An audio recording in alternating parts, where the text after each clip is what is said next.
It's human nature for us to find the simplest way to solve a perpetual problem, especially if that problem makes us feel uncomfortable, scared, or even dares to inflict change into our already unnoticeably ever-changing lives.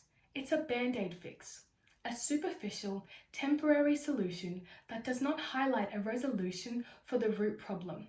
Let's talk about cultural diversity. What is it? We are talking about thousands of different ways to view the world. It is the inclusion of thoughts, ideas, and that all individuals matter. It's the diverse identities represented in a community, and it's belonging and welcoming of various views, beliefs, values, and opinions.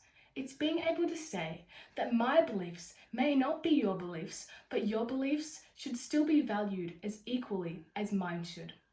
When we're younger, we are told to be kind to everyone and not treat anyone with disrespect and not leave anyone out.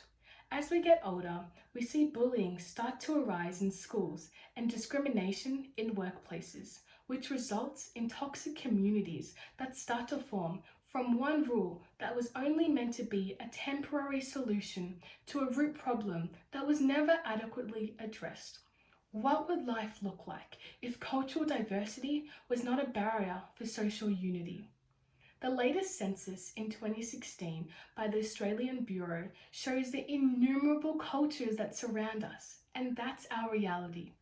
1 in 4 of Australians' 24 million people were born overseas, and over 300 separately identified languages have been known to be spoken in Australian homes. Recently, people from more than 190 countries were approved to become Australian citizens.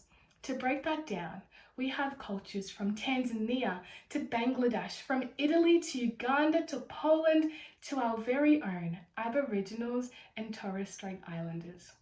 But what we don't realize is social ignorance to cultural diversity has kept us from knowing that 1 in 10 Australians believe that some races are inferior or superior to others. Surveyed Australians said they had experienced discrimination of skin colour, ethnic group, or religion. The most often reported location of discrimination was their neighbourhood. Now, cultural diversity isn't as simple as black and white, figuratively and literally. It's not as simple as yes, I'm inclusive, or no, I'm not. It's a continuum of being exclusive and inclusive, and only we know where we stand on that spectrum. While we may not view ourselves as discriminative people, we could all be more actively intentional about being more inclusive. The education system is a blessing, but 1 in 5 Australians get bullied each year. What could we be doing as a community to make a learning environment that children, teenagers, and young adults can grow up in better? Just being kind to everyone isn't enough when the general definition of everyone is what society considers normal.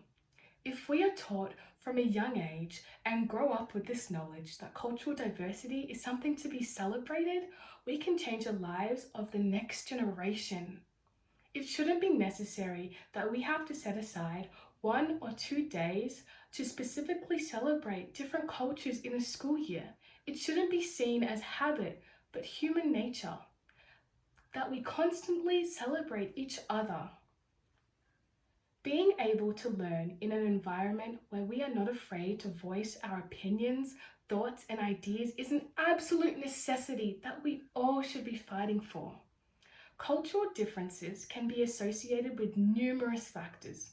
Until recently, I hadn't been aware that names can be associated with someone's culture. Amal puts in a job application alongside everyone else, and at the top of her resume, just above her credentials, it states her full name. Without knowing that job applicants with racially normal names are more likely to be hired than those with racially different names. It is beyond unacceptable for anyone to judge someone's capabilities over the name that gives no insight on who they are as a person.